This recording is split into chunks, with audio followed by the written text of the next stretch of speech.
Chosen trigger, divorce in custody, weaponized against him. Setup, I was a hopeful, hard-working man who believed in steady, honest days. I built a small company with my best friend, my brother, and a mentor who never gave up on me. We worked long hours, but I kept faith that if we did good work, the rewards would come. I trusted the people around me with my life. My wife, Mara, stood by me in the early mornings, saying I could do anything if I kept my promise to her. Our home was simple and warm, a place where laughter lived in the corners, and the kettle hummed every evening as we planned the next move. I felt like gravity itself pulled the world toward us. Like our bonds would never break, the people I loved were my compass, and I learned to trust them more than I trusted myself. I was the first to admit I was not perfect. I carried scars from old failures, but I wore them like badges, proof that I could weather storms and still stand tall. And in those years, I believed loyalty was as durable as steel, something you earned by showing up day after day, rain or shine, with a quiet strength that did not need applause to feel true. Mara believed this too, or at least she said she did. And I believed her because I wanted to.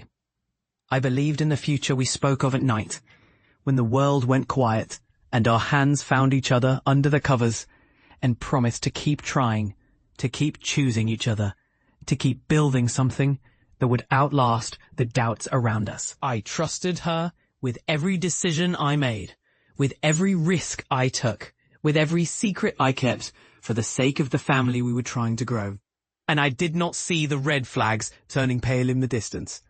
I did not hear the soft hum of alarms that would prove the bells were wrong, and my heart was right, and her words were true. Mara and I had built what felt like a fortress from shared acts of care.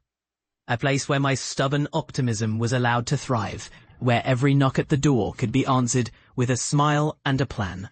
Where the future looked like a map that always led back to us. Back to a table where our children would someday sit and say that kindness and effort mattered more than fame or money.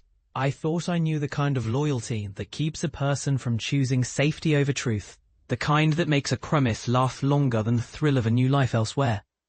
The truth is, I was not perfect. I carried the fear of failure in quiet corners of my mind, and I believed Mara saw that fear and loved me for the courage it took to face it. I never imagined she would weaponize pity or guilt to break what we had built, to turn our family into a battleground where a judge would decide who deserved the most and who would lose the most. I did not foresee the moment when she would look at me with eyes that felt familiar and say that I was not enough for her anymore, that her life required a different kind of man, someone shinier, wealthier, more glamorous, someone who could offer her a future I could not, and that she would use the children as a lever to force my hands and my heart into confession and surrender. The morning Mara told me she wanted a divorce, the air itself changed color. We sat across from the kitchen island, the coffee steaming between us, and she spoke of numbers and futures as if they were a game we had played poorly and deserved to lose. She said I was too quiet in meetings, too stubborn about the plan, too careful with money, too loyal to old partners who had never been loyal to me.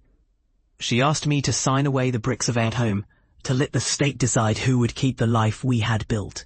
Her words did not crash around me at first. They sifted through me like cold rain, and I could feel the warmth of our last years slipping from my skin, leaving only a brittle edge that hurt to touch. The look on her face when I asked if we could talk to a mediator was not fear or regret. It was calculation. And as the minutes stretched, I heard the ticking of a clock I did not know I had, counting down to a day when I would be nothing more than a chapter in someone else's story. The day Mara announced she had started seeing someone else, a man with a bank account that spoke louder than the words of a true friend, I did not collapse. I learned to breathe and listen and watch, to collect the evidence of betrayals that would come back to bite. The court filings began, each page a mirror, reflecting the slow erosion of trust I could believe would endure. They claimed I was unstable, that my focus on the family came at the expense of her safety and happiness, that I could not provide what a new life could give. The friends who had once stood by me, the ones who joked that I was too loyal to be human, quietly turned away, as if they had seen the fissure before I did, as if they knew the castle would fall and wished to spare themselves the rubble. I kept my actions clean. I kept to the truth. I kept my head down, and I kept working. Even when the whispers reached my door and bank accounts dried like old rivers. Mara's cruelty sharpened not into rage, but into a cold, deliberate strategy. She tugged at every vulnerability a partner could have. The time I wasted on an unsuccessful pitch, the late nights I missed with the children while chasing a bigger dream, the misread moment when the investor asked me to slow down, and I refused.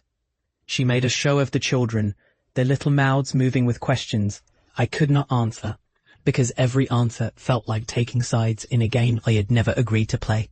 The inciting moment did not arrive as a thunderclap. It came as a quiet, surgical separation, a series of moves designed to break my center of gravity and leave me exposed. A man standing in the rain with a coat that no longer shielded him from the truth that his life was being poured out for a narrative someone else was writing. The betrayal was not a single scream in the night, but 1,000 tiny sharp notes played at once. The kind of music that makes a person wince and then forget how to listen to anything else. The first public wound came when Mara filed for full custody and painted me as the dangerous one, a man who could not be trusted around the children without supervision, a man who needed to be saved from his own impulses. I watched the courtroom, the bright lights, the judge who spoke in a voice that sounded like a verdict, and I felt the ache of losing my role as a parent more than anything else. The second wound came in the emails from our circle of friends and colleagues. The subtle hints that my success was a threat, that I should step back and stop risking what was left of the family name. I felt the echo of my mentor's old words about integrity and patience, twist into shackles that pressed down and made me smaller. The rising action is what followed. I quit waiting for permission and began gathering pieces in my life I had left unattended. I bet every case, every law, every imaginable tactic that would help father fight for his children without turning bitter. I visited libraries and law offices and talked to therapists who specialize in separation and custody battles, learning how to stay calm when a courtroom act was designed to provoke anger. I spoke with men who had won their battles not by shouting, but by outlasting, by staying patient and precise, by aligning their steps with a future they could believe in even when others believe in their own myths about weakness. I learned to listen to the silences Mara left behind, the gaps in our accounts, the unspoken fears of the kids, the way she made every small victory feel like a defeat in disguise. I began to plan not a revenge born of hate, but a reclamation of dignity. I kept my word, I kept the kids safe, I kept the truth close, and I kept the pressure steady. I let the lies orbit around me, while I built a new orbit around something real, a purpose that did not hinge on Mara's perception of me. I found allies in unexpected places, other fathers who had walked through similar storms, a few journalists who believed in the stubborn kind of justice that refuses to bow to empty spectacles, and a small group of investors who respected the grit it takes to survive a betrayal that could have broken a man forever. My senses sharpened. I could smell old coffee in the mornings, hear the distant clink of metal in the office blinds as the city woke, feel the ache in my shoulder where a long day of meetings rubbed me raw, and taste the salt from a dozen late-night tears I refused to let dry on my cheeks. The climactic moment arrives when I choose to reveal the truth in a way Mara could not control, not in a courtroom where she could paint a story as she desired, but on a live broadcast where facts would be weighed against the illusion she had built. In the moment I step to a podium guarded by journalists and cameras, I feel the weight of every wrong word spoken in anger, every trust betrayed. I lay out the months of documents, the timelines, the checks, the calls, the rent paid by me and not by us, the way the family budget was manipulated to create a facade of need and desperation that would force my hand. I tell the truth about the financial maneuvers, the hidden accounts, the conversations Mara had with people who promised she would never be found out. I do not shout, I do not threaten. I simply show the map of what was done, the receipts that prove the lies, and the effect on the children who now see a father who would fight for them with a calm that even their mother could not conjure. The audience feels the sting of the deception as it is exposed. Mara looks up with the usual confidence, but the room tilts toward the light of accountability, and the loudness of the truth becomes the loudest thing in the room. The lies crash around her like glass, and the victor is not her fall but my rise, from the ashes of a family that almost broke into pieces, to a man who would fight for a future where the kids could still depend on a father who never stopped showing up, who never stopped keeping his heart open to their needs, who never let the fear of losing them erode the basics of who he was. The redemption arc comes as a quiet thunder. I do not use the success I have won to gloat. I use it to build something bigger than revenge. I start a foundation for families facing wrongful custody battles, offering legal coaching, emotional support, and a network of mentors who have learned how to endure, how to keep a clear head when the world seems designed to push you off balance.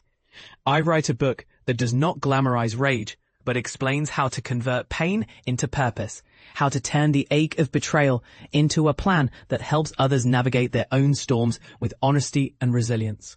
I create a company that partners with social workers and lawyers to streamline cases, to cut through red tape with the kind of diligence that makes a difference in real lives, to offer jobs and opportunities to parents who have been stripped of power and dignity by a system that sometimes forgets the humans inside the files. In time, I become more than the man who survived a terrible betrayal. I become a guide to those who feel the ground shift beneath them. My voice changes from a whisper of hurt to a steady drum, a rhythm of caring discipline. I am not blind to the cost. I carry the memory of the early mornings when Mara's smile felt like the sun, and the day she left felt like a winter without end. I admit that I still carry a fear that she will slip away again, that the lessons learned could be wasted, that the hard-won victories could be undone by the next wave of unfairness. Yet I choose the longer road, the road of service, the road that uses every heartbeat as fuel, and every setback as a lesson in patience. The ending line is simple and firm, spoken not for applause, but for the calm of a life that has learned how to endure